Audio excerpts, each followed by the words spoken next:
എല്ലാ പ്രേക്ഷകർക്കും വിദേശ വാർത്താ രംഗത്തിലേക്ക് സ്വാഗതം. കൂടുതൽ വിദേശ വാർത്തകൾക്കായി ഈ ചാനൽ സബ്സ്ക്രൈബ് ചെയ്യുക.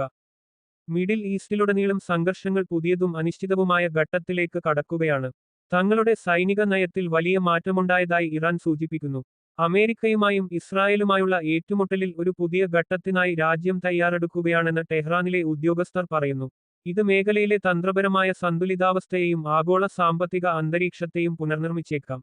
ഈ മാറ്റത്തിന്റെ കേന്ദ്രബിന്ദു ഇറാനിലെ ഇസ്ലാമിക് റെവല്യൂഷണറി ഗാർഡ് കോർപ്സിന്റെ aerospace commander general Amir Ali ഹാജിസാദയുടെ മാധ്യമങ്ങൾ ജനറൽ മൂസാവി എന്ന് വിശേഷിപ്പിക്കുന്നു പ്രസ്താവനയാണ്. ഇറാന്റെ ദീർഘദൂര പ്രഹരശേഷിക്കായി ഒരു പുതിയ തന്ത്രപരമായ സമീപനം അദ്ദേഹം വിശദീകരിച്ചു. ഭാവിയിലെ പ്രവർത്തനങ്ങളുടെ അളവിലും രീതിയിലും വലിയ മാറ്റം വരുത്താൻ ഇറാൻ ഉദ്ദേശിക്കുന്നു. വലിയ വാർഹെഡുകളുള്ള ഭാരമേറിയ പേലോഡ് സംവിധാനങ്ങളെ ആശ്രയിക്കാനും വിക്ഷേപണങ്ങളുടെ ആവൃത്തി വർദ്ധിപ്പിക്കാനും ടെഹ്റാൻ പദ്ധതിയിടുന്നു. തങ്ങളുടെ പ്രതിരോധ തന്ത്രത്തിന്റെ നട്ടെല്ലായി കൂടുതൽ വിനാശകരമായ പേലോഡ് സംവിധാനങ്ങൾ മാറുന്ന ഘട്ടത്തിലേക്ക് കടന്നുവെന്ന് ഇറാൻ വിശ്വസിക്കുന്നു. മേഖലയിലെ നിരീക്ഷകർ ഇതിനെ വാഷിംഗ്ടണും സഖ്യകക്ഷികളും ഉയർത്തുന്ന അഭൂതപൂർവമായ വെല്ലുവിളികൾക്ക് മറുപടിയായി സമ്മർദ്ദം വർദ്ധിപ്പിക്കാനുള്ള ഇറാന്റെ നീക്കമായാണ് കാണുന്നത്. കഴിഞ്ഞ ഏതാനും ആഴ്ചകളായി ഇറാനിയൻ അടിസ്ഥാന സൗകര്യങ്ങളെ ലക്ഷ്യമിട്ടുള്ള അമേരിക്കൻ, ഇസ്രായേലി സൈനിക നടപടികളെ തുടർന്ന് സംഘർഷം വർദ്ധിച്ചുവരികയാണ്.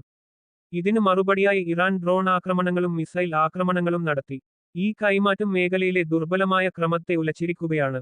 യുദ്ധക്കളത്തിൽ മാത്രമല്ല, സാമ്പത്തിക സമ്മർദ്ദവും ഈ ഏറ്റുമുട്ടലിന്റെ പ്രധാന ഭാഗമാണെന്ന് ഇറാൻ കരുതുന്നു.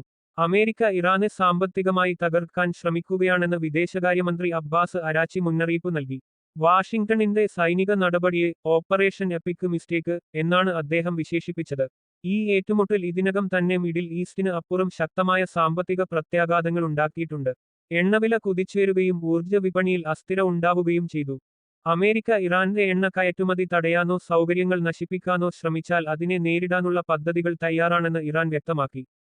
തന്ത്രപരമായ സർപ്രൈസുകൾ തങ്ങളുടെ പക്കലുണ്ടെന്ന് അരാച്ചി പറഞ്ഞു. അതേസമയം ഇറാനിൽ അപ്രതീക്ഷിതമായ രാഷ്ട്രീയ മാറ്റങ്ങൾ സംഭവിച്ചു. ഇറാന്റെ പരമോന്നത നേതാവ് ആയത്തുള്ള അലി ഖമേനി, അമേരിക്കൻ ഇസ്രായേലി സംയുക്ത സൈനിക നടപടിയിൽ കൊല്ലപ്പെട്ടതായി റിപ്പോർട്ടുകൾ പറയുന്നു. ഇതിനെ തുടർന്ന് അദ്ദേഹത്തിന്റെ മകൻ മുജബ് ഖമേനിയെ പുതിയ പരമോന്നത നേതാവായി തിരഞ്ഞെടുത്തു. ഇത് ഇറാന്റെ രാഷ്ട്രീയ വ്യവസ്ഥക്കുള്ളിലെ തീവ്രവാദി വിഭാഗങ്ങളുടെ അധികാരം ഉറപ്പിക്കുന്നതിന് കാരണമായി. ഈ നിയമനത്തോടുള്ള പ്രതികരണമായി US പ്രസിഡന്റ് ഡൊണാൾഡ് ട്രംപ് തന്റെ വിയോജിപ്പ് പരസ്യമായി പ്രകടിപ്പിച്ചു. പുതിയ നേതൃത്വത്തെ വാഷിംഗ്ടൺ സംശയത്തോടെയാണ് കാണുന്നത്. മുജബ് ഖമേനി സൈനിക, സുരക്ഷാ സ്ഥാപനങ്ങളുമായി അടുത്ത ബന്ധമുള്ളയാളായതിനാൽ ഇറാന്റെ തന്ത്രപരമായ തീരുമാനങ്ങളിൽ സൈന്യത്തിന് കൂടുതൽ സ്വാധീനമുണ്ടാകാൻ സാധ്യതയുണ്ട്.